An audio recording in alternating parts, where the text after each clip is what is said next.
Germany में बोला जाता है रिच टैक्स क्लास, वो पे होती है 45% के लगभग नियर अबाउट, जिसकी सालाना इनकम या सालाना बिजनेस की जो वैल्यू होती है, नेटवर्थ जिसको कहा जाता है, 2,77,825 यूरो से। जैसे कि अगर आप सिंगल हैं तो अगर आपकी सालाना इनकम 11,208 से नीचे है तो आप जर्मनी में 0% टैक्स पे करेंगे। जिनकी इनकम अगर सालाना 66,761 यूरो होती है वो पे करते हैं 42% टैक्स। कपल है तो आपका 23,208 यूरो अगर सालाना इनकम है तो भी आप जर्मनी में 0% टैक्स पे करेंगे। हाँ जी बाबे, welcome to another vlog, this side Amit Singh Rajput. आज बहुत अच्छा टॉपिक मैं लेकर आया हूं टैक्स क्लास के ऊपर, जिसको जर्मनी में स्टोया क्लास कहते हैं। तो अगर प्लान बन रहा है जर्मनी आने का या बन चुका है तो जल्दी आप इससे रूबरू होंगे स्टोया क्लास से, और कौन कौन से टैक्स क्लास होते हैं, किस तरीके से टैक्स क्लास को लगाया जाता है और किस तरीके से वर्क करता है,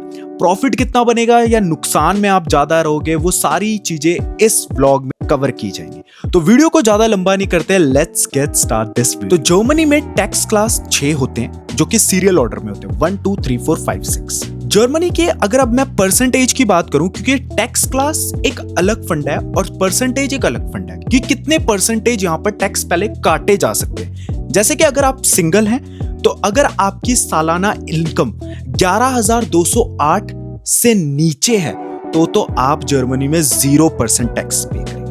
अगर आप कपल हैं तो आपका 23,208 यूरो अगर सालाना इनकम है तो भी आप जर्मनी में 0% टैक्स पे करेंगे। अभी तक तो आप सब लोग बहुत अपने आप को लकी मान रहे थे कि 0% टैक्स देना पड़ रहा है जर्मनी में रहकर, तो अब बारी आती है 14% से लेकर 42% तक कौन पे कर सकता है अपना टैक्स जो सिंगल में हो, जिसकी इनकम सालाना अगर 11,604 यूरो से ऊपर जाती है तो 14 से 42% के बीच में पे करेगा।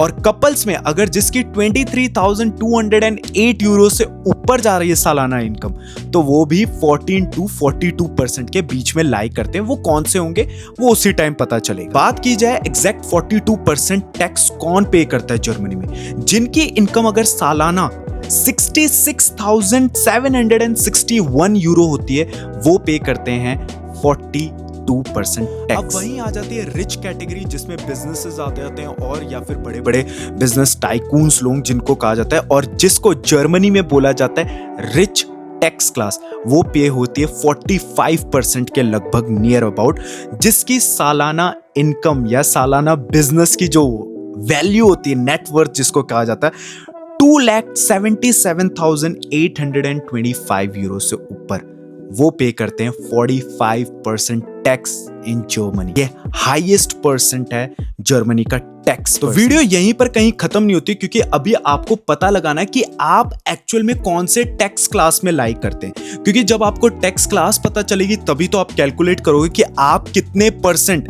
अपने टैक्स क्लास से देंगे। तो चलते हैं सीधे टैक्स क्लास के ऊपर कि आपकी कौन कौन सी टैक्स क्लास किस किस के ऊपर लागू करी जाएगी। टैक्स क्लास 1 उन पर लागू करी जाती है जो सिंगल्स होते हैं, डिवोर्स्ड होते हैं या स्टूडेंट होते हैं, वो चाहे लड़का हो या लड़की हो।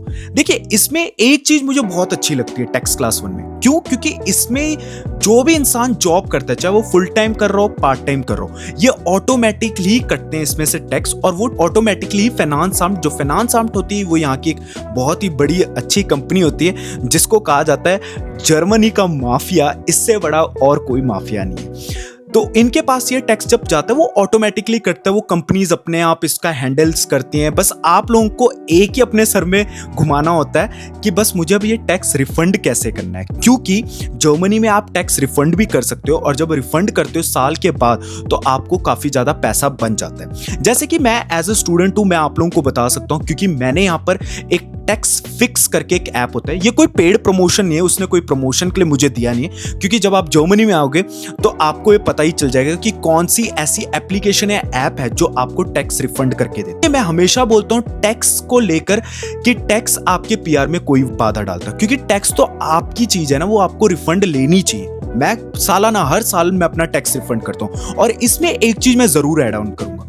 जो भी बच्चा जर्मनी में एज ए स्टूडेंट है, वो यहाँ तक कि अगर पेन ले रहा है, पेंसिल ले रहा है, बुक ले रहा है, उस तक की अपनी एक रसीद रखनी है, क्योंकि वो रसीद आपके आगे इन फ्यूचर काम में आएगी। जब आप टैक्स एक्लेयरिंग करते हो, मतलब टैक्स क्लियर करते हो साल के बाद, तो आप वो सारी चीजें उसमें लगाते हो। यहां तक कि इनफैक्ट अगर आप लैपटॉप भी ले रहे हैं, लैपटॉप का भी जो टैक्स होता है वो भी आपको मिल जाता है। तो मैं अगर आपको बात करूं तो लास्ट मैंने एक बार 340 यूरो टैक्स निकाला था अपने एक साल का। तो मैं हमेशा सबको बोलता हूं अपना टैक्स निकाला करें, और कुछ 300-200 यूरो आपके वापस आ जाते, 400 यूरो तक भी चल जाते हैं। अगर किसी बच्चे ने ज्यादा चीजें ली हो तो वो टैक्स वो बाद में क्लियर कर सकता है। टैक्स क्लास 2 उन पर लागू करा जाता है जो तो होते हैं डिवोर्सी, जैसे सिंगल्स हो चुके हैं, बट विद अ चाइल्ड, मतलब single parent single child, not a single child, उनके 2 या 3 बच्चे भी हो सकते हैं, ऐसी बात नहीं है। इन लोग की जो टैक्स क्लास होती है उसमें एक्स्ट्रा अलाउंस भी मिलती है। क्यों? क्योंकि बच्चे होते हैं। जैसे कि आप लोगों को पता है जर्मनी में बच्चों को किंडरगेल्ट मिलता है, मतलब किंडरगेल्ट का मतलब बच्चों का पैसा, जो अभी इस टाइम चल रहा है 255 यूरो पर मंथ,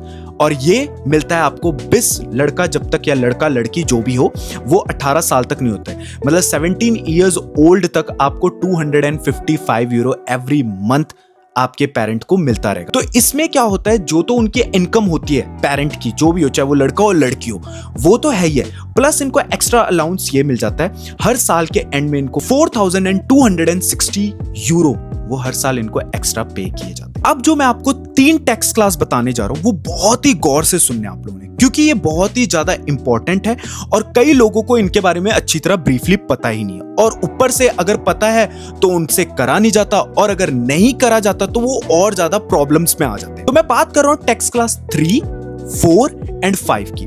देखो 3, 4, 5 जो है ये तीनों ही कपल बेस्ड हैं, इनमें कपल्स का रोल ज्यादा निपटता है। जो टैक्स क्लास 1 और 2 उनमें मैंने आपको बता दिया सिंगल्स एंड स्टूडेंट्स, कपल्स का जोन इसमें क्या आता है। तो उससे पहले मैं आपको टैक्स क्लास 4 के बारे में बताऊंगा, तब आप 3 और 5 ऑटोमेटिकली आपको समझ में आ जाएगा ये किस तरीके से वर्क की जाती है। देखो टैक्स क्लास 4 का भी जो एक फंडा है वो 2 पार्ट में, एक तो है नॉर्मल टैक्स क्लास 4 और एक है टैक्स क्लास 4 विद फैक्टर। अगर आपको फैक्टर नहीं पता किसी को, जो तो पुराने यहाँ के खिलाड़ी हैं उनको पता है, जिनको नहीं पता वो शायद आज फर्स्ट टाइम इस व्लॉग में देख रहे होंगे। टैक्स क्लास 4 के बारे में बता देता हूं। अगर किसी की इनकम 3000 और किसी पार्टनर की इनकम 2900 या 2500 के आसपास है, लाइक 19-20 का फर्क है, तो वो टैक्स क्लास 4 ले सकते हैं। टैक्स क्लास 4 की थोड़ी सी प्रॉब्लम ये आ जाती है, साल के लास्ट में आप जब टैक्स क्लियर करते हो तो उसमें बहुत सारे उतार चढ़ाव होते हैं। पर आप तो एक तरफ से कहोगे कि अमित अभी तो तू पीछे बोल कर गया, अगर आप जॉब कर रहे हैं तो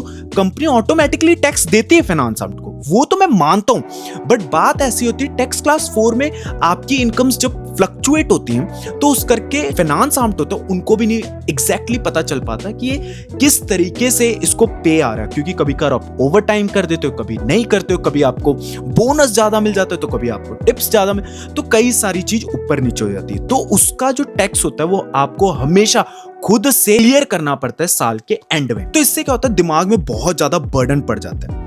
तो वहीं अगर मैं आपको बात करूं टैक्स क्लास 4 विद फैक्टर अगर आप लेते तो आपकी प्रॉब्लम वहीं पर सॉल्व हो जाती है। जैसे अगर आपके किसी भी पार्टनर की थोड़ी सी ज्यादा है और आपकी थोड़ी सी कम है, तो उसमें टैक्स क्लास 4 विद फैक्टर से क्या होता है, फाइनेंस आर्म आपका एक ऐसा ऑटोमेटिक फंडा बना देती है, एक ऐसा चीज कर देती है आपके टैक्स क्लास में कि जिसमें ऑटोमेटिकली आपको उस तरीके का टैक्स पे हो रहा होता है वहां पर, जिसमें जब लास्ट में आपको साल के एंड में क्लियर करना होता है तो आपको ज्यादा पे नहीं करना पड़ता, क्योंकि ऑफ कोर्स ये बात है टैक्स क्लास 4, 3 एंड 5 इनमें आपको हमेशा या तो ज्यादा देना पड़ता है या तो कम देना पड़ता है टैक्स साल के लास्ट में भी। वो तो आप दे ही रहे हो टैक्स, नॉर्मली आप टैक्स दे रहे हो, बट आपको साल के एंड में भी और पे करना पड़ता है। टैक्स क्लास 3 एंड 5 का जो लॉजिक है वो एक साथ ही इकट्ठा होता है, क्योंकि अब क्या होता है, जो कपल होता है, किसी एक कपल की समझ लो पार्टनर की आपकी है 3500 यूरो और किसी एक पार्टनर की 2000 यूरो, तो मींस 1500 यूरो का फर्क।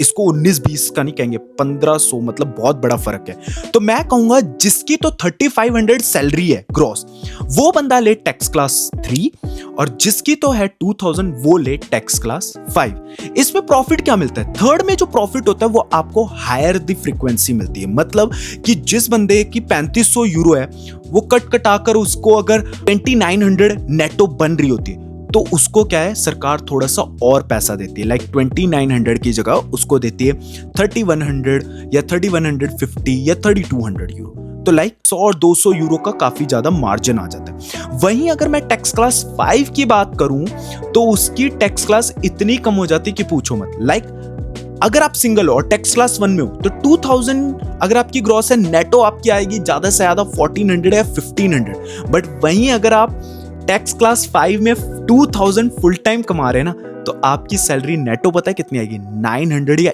800 यूरो, मतलब 1100 यूरो या 1000 यूरो आपका टैक्स में चल जाता है। तो उसको कहते हैं सबसे ज्यादा पे करने वाला इन दी कपल्स में टैक्स। मैं इसमें आपको एक टिप ये दूंगा, मैं क्या करिए आप, अगर आपका एक पार्टनर बहुत ज्यादा पैसे कमाता है उसको दीजिए टैक्स क्लास 3 और आप रखिए टैक्स क्लास 5 जो बहुत ही लो इनकम कमा रहा है, और वो करिए उस टाइम पार्ट टाइम। क्योंकि पार्ट टाइम में क्या होगा, आपकी ग्रॉस इनकम होगी 1200 और आपको कट कटाकर जो मैक्सिमम इनका टैक्स कटेगा वो 800 यूरो के पास ले आएगा आपका नेटो को, या 750। तो मतलब आपको दिल से बुरा नहीं लगेगा कि इतना ज्यादा टैक्स देने को, क्योंकि आप बोलोगे यार सिंगल्स में भी मैं इतना कुछ नियर अबाउट देता था, 50 यूरो ऊपर चले गए तो कोई बात नहीं।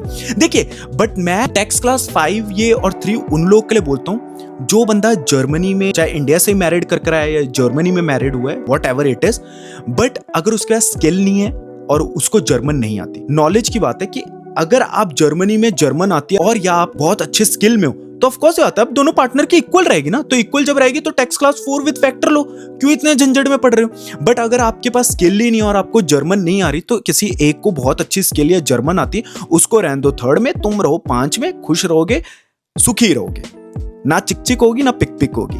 टैक्स क्लास 6 जो सबसे लास्ट क्लास है यहाँ का, वो सबसे ज्यादा हायर है।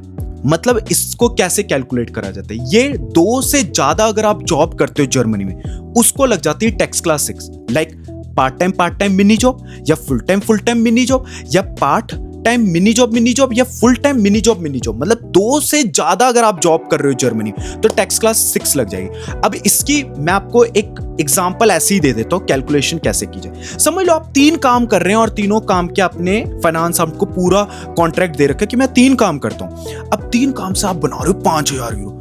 अभी तो एक टाइम में दिल में खुशी लग गई होगी कि यार भाई 5000 एक महीने का कमा रहे हो। तो अगर टैक्स क्लास 6 लग जाती है तो मेरे भाई आप लोगों को मिलेगा कोई 1800 से 2000 यूरो नेटो। तो आप पूरे दिन पागल हो जाओगे कि 5000 की कमाई तो करी और उसमें से मिला कितना, सिर्फ फूटी कौड़ी। तो ये चीज मत करना। तभी यहाँ पर मैं हर सबको बोलता हूँ और सब लोगों के साथ, मोस्टली लोगों के साथ हुआ भी है यहाँ पर कि टैक्स क्लास 6 लग गया। तो फिर बाद में जाकर उन्होंने कैलकुलेट करा और उसको हटाया, जिससे वो टैक्स क्लास बाद में आइंस में आ गए 1 में। ये टैक्स क्लास 6 किसी के साथ भी लग सकता है, सिंगल्स के साथ भी लग सकता है, कपल्स के साथ भी लग सकता है। तो प्लीज मैं आप लोगों को बोलना चाहूंगा कि यहाँ पर जर्मनी में अगर आप काम करना चाहते हो तो 2 ही काम करें, 2 से ज्यादा ना करें। और जाते जाते मैं आप लोगों को इस व्लॉग के थ्रू ये बोलना चाहता हूँ, प्लीज अपने टैक्स को जरूर क्लियर कराया करें और प्रॉपरली उसका मेंटेनेंस आपको पता रहनी चाहिए और आपको ये भी पता होना चाहिए कि आप कहां पर अपना टैक्स कितना दे रहे हैं और कितना परसेंटेज आपका होना चाहिए। क्योंकि लास्ट में जब आप क्लियर कर रहे होते हो तो आपको बहुत सारी प्रॉब्लम्स फेसेस करनी होती है जर्मनी में। क्योंकि जर्मनी को जैसा कि हमेशा से बताया गया है और जैसा मैं भी महसूस करता हूं, क्योंकि यहां पर मुझे ऑलमोस्ट 3.5 ईयर हो चुके हैं जर्मनी में रहकर, तो मुझे ऑलमोस्ट पता चल चुका है कि टैक्स को किस तरीके से क्लियर किया जाता है और किस तरीके से इसमें चला जाता है। क्योंकि अगर आपको यहाँ पर जर्मनी में टैक्स के बारे में नहीं पता चलेगा तो आपका भट्ठा जल्दी बट सकता है और आपको कोई भी बेवकूफ बनाकर जा सकता है और कोई भी बंदा आकर आपसे पैसे लेकर भी जा सकता है। तो इसलिए इस चीज के ऊपर जरूर कंसर्न दिखाएं, अपनी अवेयरनेस दिखाएं, नॉलेज गेन इकट्ठी करें। होप करता हूं आप लोगों को ये वीडियो बहुत अच्छी लगी होगी, बहुत इंफॉर्मेटिव लगी होगी। लाइक करना, कमेंट करना, सब्सक्राइब करना और शेयर भी जरूर करना उन लोगों के साथ जो जर्मनी में आने वाले, ताकि उन लोगों को पहले ही टैक्स के बारे में पता चले और उस तरीके से काम करें अपना। तब तक के लिए bye bye and take care. फिर मिलते हैं अगले दिन अगले व्लॉग में।